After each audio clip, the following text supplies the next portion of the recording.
Former acting FBI Director Andrew McCabe was on with Scott Pelley of CBS recently, and he admits in a bit of a dramatic fashion that he did assemble a cabal of folks within the FBI to try and overthrow the President of the United States. Now, that sounds on the surface like he was plotting a coup, and many people have called him out for that, and folks who I respect, including Michael Tracy, who's not a Trump supporter, but seems to be someone at least who respects the democratic process, and is quite outraged that law enforcement would try and overthrow a duly elected official. And while there is cause for concern that the FBI would try and do this, calling it a coup is not exactly accurate. The reason for this is that the way that McCabe explains that they had plotted to do this was not that they would remove the president by force, in some extrajudicial proceedings, where they just sort of came in guns a-blazing and, kidnapped him and threw him in a bunker. But rather, McCabe was going to use a provision within the 25th Amendment to the Constitution, which states that a majority of cabinet officers, or cabinet secretaries, plus the vice president, can vote to remove the president from office on grounds that he can no longer discharge his constitutional duties. This is essentially like a vote of no confidence. Or of incompetence, depending on how you look at it. The idea behind the 25th Amendment is that if the president is incapacitated, let's say he goes into a coma or something, and he physically cannot do his job, or if he has some kind of psychotic breakdown and is put in a mental institution, the vice president and the cabinet officials can resume duty and, sort of remove him from office in a non-violent way and in a legal way. And then at this point, the vice president becomes the president, which is the purpose of a vice president. So that's your backup plan. So in doing so, they would not change anything about the government other than who the president is. This would not be an act of regime change. Okay, this is not like a normal coup d'état where the military comes in and pulls the president out and kills a bunch of people, or maybe no one. But this is completely within legal power of the vice president and the cabinet. Now, with that said, even though it is not a coup d'état, now, of course, the reason why it's not a coup d'état is because in the United States, the power does not emanate from the president, but rather the power of the government emanates from the Constitution, and the president gets his powers delegated to him from the Constitution. So removing the president is not the same as regime change, because he is not the regime.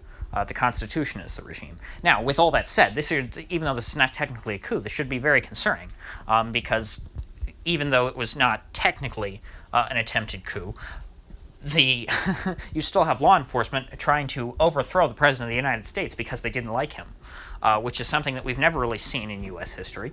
There's always been a sense between, or there's always been sort of a schism between the military law enforcement and the civilian government. They've never tried to interfere with anything like that, at least not to my knowledge.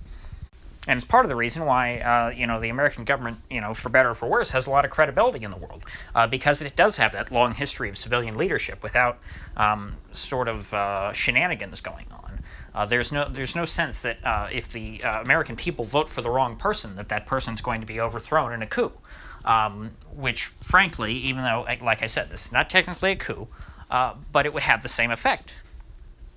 If McCabe wanted to kick Trump out because the American people voted for the wrong guy, and that should be alarming.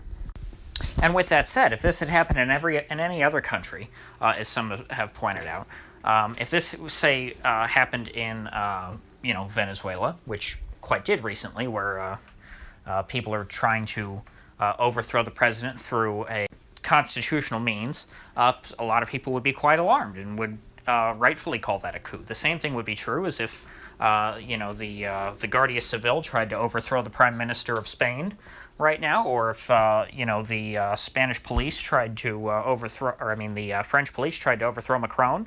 A lot of people would rightfully call that a coup, whether it was through legal means or not. I mean, you are trying to change the government through irregular means.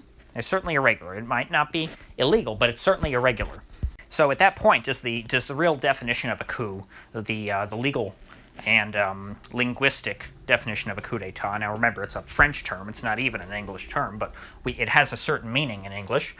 Even though a lot of these cases might be in a gray area where they don't exactly meet that definition, they are, for all intents and purposes, they would qualify as a coup d'etat. So while you can't exactly condemn McCabe in any legal setting as a coup plotter, as someone who was trying to commit an act of treason, and of course the burden of proof on treason is very high in the United States. It's a very specific kind of crime, and it's actually defined in the Constitution. McCabe certainly did not commit an act of treason, nor did he plot to commit an act of treason. I will predict going forward, though, that this will enrage, certainly, the Trump's base within America, and will embolden them in their idea that the president is being targeted every day by the establishment, and that he is sort of under fire. It will not help with social cohesion in this country. It'll make a lot of people feel even more divided. And overall, this is just one step towards down the road of social dissolution. And I think we'll need to watch it closely from there. Another thing, if McCabe's plot had gotten a little further than it actually did, now I'm not surprised that he didn't go anywhere, because not only because he's not going to convince Trump's own cabinet to overthrow him. I don't think that would have happened. But had it gotten a little further, regardless, that would have created a tremendous social strife in this country. It would have had half the country that hates the president cheering in the streets that he was overthrown, and the other half would be infuriated. And this would just, I don't think that it would spark a civil war or anything nuts like that on by itself. But what it would do is it would increase the tension in the country even further. And while that would not be an event that I think would spark any sort of violent conflict, well, it might spark some violence, but it wouldn't spark any kind of war or insurgency. We're going down a very dangerous path where law enforcement officials are willing to overthrow government officials who they have political disagreements with. And while McCabe's attempt here failed, I don't think that it bodes well for the future.